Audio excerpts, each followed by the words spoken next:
बिस्मिल्लाहि वस्सलातु वस्सलामु अला अशरफिल अंबियाई वल मुरसलीन अम्मा बाद। साई ने सवाल भेजा है फौशदावान की जानिब से कुर्बानी करना या अल्लाह के नबी सल्लल्लाहु अलैहि वसल्लम की तरफ से कुर्बानी करना कैसा है। ये मसला थोड़ा इल्मी है और बात थोड़ी तवील है। अल्लाह रब्बुल इज़्ज़त हमें सही फहम अता फरमाए। इस दीन और इसकी शरीयत के अहकाम के मुकल्लिफ, शरीयत के अहकाम से मुराद नमाज, रोज़ा, ज़कात, हज वगैरह है। इसके मुखातिब सिर्फ और सिर्फ जिंदा लोग हैं। शरीयत के अहकाम के मुकल्लिफ जिंदा अशखास हैं, यानी मुर्दा शख्स ना तो वाक़िमुस्सला का मुखातिब बनने के लायक है और ना ही अलैकुम बिक़ियामिल लैल का मुकल्लिफ बनने के काबिल है। इसका मतलब ये हुआ कि जिंदा ही नमाज को कायम करेगा, जिंदा ही ज़कात देगा, जिंदा ही हज और उम्रा करेगा, जिंदा ही सदका करेगा। और जो लोग इस दुनिया से चले गए उनका मामला कैसा है? फ़इन्नहुम क़द अफ़ज़ऊ इला मा क़द्दमू, फौशुदगान वो अपने पेश करदा अमाल और अकायद लेकर अल्लाह के पास पहुंच चुके हैं। तो मुर्दा शख्स शरीयत के अहकाम का मुकल्लिफ नहीं। हाँ, फौत शुदागान या मुर्दा शख्स के जिंदा पर बिलखुसूस उसके अकारीब वगैरह पर उसके कुछ हुकूक हैं और उन्हें चाहिए कि वो उनके हुकूक को अदा करे। अगर जिंदा को मुर्दा के लिए सवाब पहुंचाना मकसूद है तो अगर कोई अपने वालिदैन को सवाब पहुंचाना चाहता है या पहुंचा सकता है, मसलन कोई माल या कोई रकम जिसको बशक्कली उज़हिया यानी कुर्बानी खर्च करना चाहता है, किसी मुस्तहिक को दे दे वो माल। कुर्बानी करना चाहते हो तो ठीक है, जितना माल कुर्बानी में लगता है वो किसी मुस्तहिक को आम सदका कर दे या किसी भी सही इस्लामी कॉज में लगा दे। आखिर ये मामला क्या है कि साल के आखिर में होने वाली कुर्बानी के अंदर ही क्यों फौत शुदा गान को सदका करने की बात आती है या इसमें दिलचस्पी क्यों है? उसकी एक बड़ी वजह ये है कि इसमें 100% यकीन होता है, अगरचे मैं 4 या 5,000 रकम मदरसे की तामीर या मस्जिद की तामीर में दूंगा तो मुझे कोई फ़ायदा मिलने वाला नहीं, मेरा सारा माल चले जाए। और अगर कुर्बानी की सूरत में मैं फौत शुदा गान के लिए सदका करता हूँ तो इसमें मेरा फ़ायदा ये है कि मैंने खाली नियत करनी है, गोश्त भी मेरे पास रहेगा, उसका खून भी मेरे पास रहेगा, उसकी खाल भी मेरे पास रहेगी। तो उसमें ज़ाती फ़ायदा है, नियत तक बात है। और साथ में दिल को तसल्ली देते हैं साल के आखिर में एक हिस्सा फौत शुदागान के नाम पर डाल के कि हमने अपनी वालिद या वालदा का हक अदा कर दिया। अल्लाह अकबर।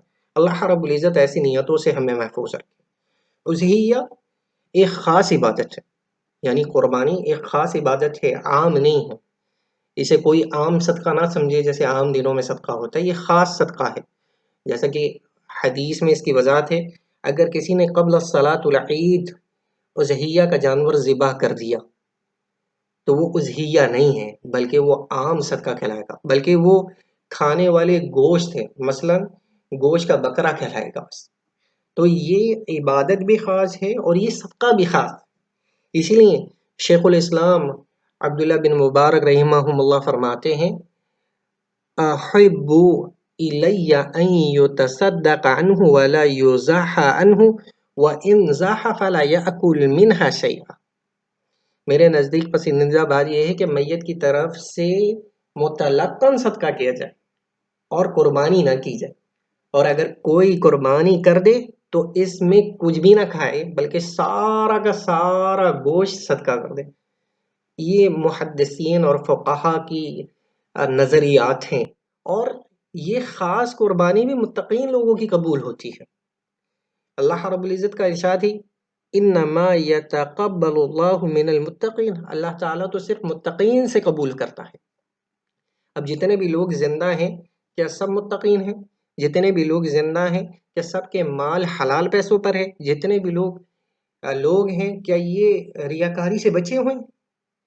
यहाँ ज़िंदगी कुर्बानी के कबूल का बड़ा मामला बना हुआ है। और फिर अगर फौजशुदा ना नमाजी हो, ना वो मुत्तकी हो, ना उसमें अहकाम शरिया पर अमल करने वाली कोई चीज़ हो, और आप उसकी तरफ से कुर्बानी कबूल करने के लिए लगे हुए हैं, वल्लाहु आलम, अल्लाह रब्बुल इज़्ज़त बेनमाजी या जिसमें तकवा नहीं है, ऐसे फौजशुदा शख्स के लिए आपकी कुर्बानी कबूल करेगा भी कि नहीं करेगा, वल्लाहु आलम।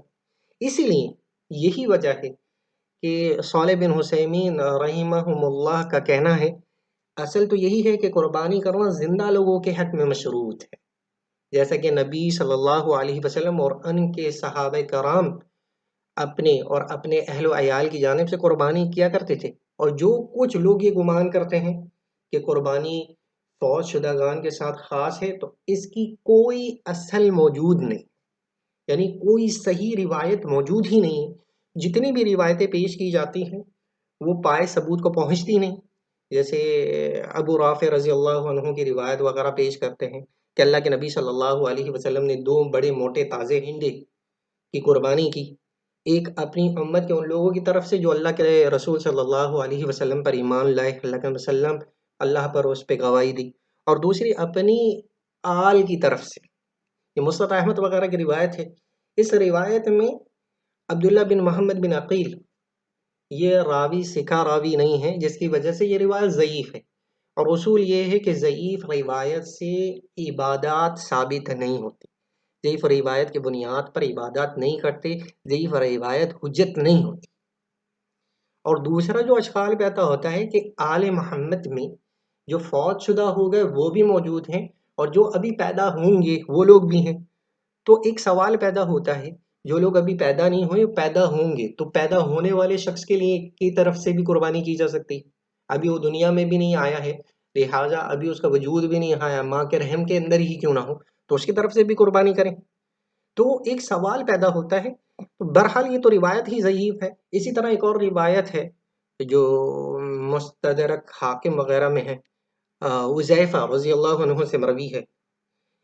उनकी उस रिवायत के अंदर भी ज़ोफ़ पाया जाता है। वो किस किस्म का ज़ोफ़ है कि उसमें याह्या ज़ईफ़ उस सनद के अंदर। फिर एक और रिवायत हज़रत अली की पेश की जाती है, और उसी रिवायत को बुनियाद बनाया जाता है अल्लाह के नबी सल्लल्लाहु अलैहि वसल्लम की तरफ से कुर्बानी करने की। रिवायत ये अली रज़ी अल्लाहु अन्हु ने एक अपनी तरफ से जानवर कुर्बान करते और एक अल्लाह के नबी सल्लल्लाहु अलैहि वसल्लम की तरफ से जानवर कुर्बान करते। जब इनसे पूछा गया तो कहने लगे, मुझे इसका हुक्म नबी ने दिया, लिहाजा मैं ये काम कभी नहीं छोड़ूंगा। अब इस हदीस के अंदर इनकी सनत में शरीक बिन अब्दुल्ला ज़ईफ़ है। तो ये बात पहले ही बयान हो गई है कि ज़ईफ़ हदीस इस्तदलाल नहीं किया जा सकता। अगर एक एग्जाम्पल है, फ़र्ज़ कर लीजिए अगर इस्तदलाल कर भी लें तो हज़रत अली अल्लाह के नबी सल्लल्लाहु अलैहि वसल्लम के आले बैत में से हैं। हज़रत अली के पास नबी सल्लल्लाहु अलैहि वसल्लम की बेटी है, और फिर खुद अपनी ज़िंदगी में हज़रत अली को अल्लाह के नबी ने हुक्म दिया यमन से 100 ऊँट लेकर आने का। 63 के करीब ऊँट अल्लाह के नबी सल्लल्लाहु अलैहि वसल्लम ने खुद नहार किए, और अब बाकी हज़रत अली को हुक्म दिया कि हज़रत अली अल्लाह के वसल्लम की तरफ से नहार करें। तो लॉजिक समझ आ रहा है। एक तो रिश्तेदारी डबल डबल है, बेटी अल्लाह के वसल्लम की हज़रत अली के पास है, और फिर अपनी ज़िंदगी के अंदर भी जैसे मुस्नद अहमद की इस हदीस में अल्लाह के वसल्लम के 63 ऊँट के बाद जो बाकी ऊँट बचे वो हज़रत अली ने किए। यही शायद वजह है कि जिसके अलावा और कोई भी बहुत सारे सहाबा थे, लेकिन उनमें सिर्फ हज़रत अली ही कुर्बानी किया करते थे। अब जो लोग इसको दलील बनाते हैं उनसे सवाल ये पैदा होता है कि भाई आप अल्लाह के नबी सल्लल्लाहु अलैहि वसल्लम की तरफ से कुर्बानी करना चाहते हैं, तो क्या आप उनके घराने से हैं, या अल्लाह के नबी सल्लल्लाहु अलैहि वसल्लम ने अपनी ज़िंदगी में आपको हुक्म दिया, या वसीयत करके गए आपके लिए। बात वाज़ेह है ना, ना तो आप असलन अल्लाह के नबी वसल्लम के घराने से हैं, ना ही कोई वाज़ेह हदीस अल्लाह के नबी वसल्लम की वसीयत की मिलती है।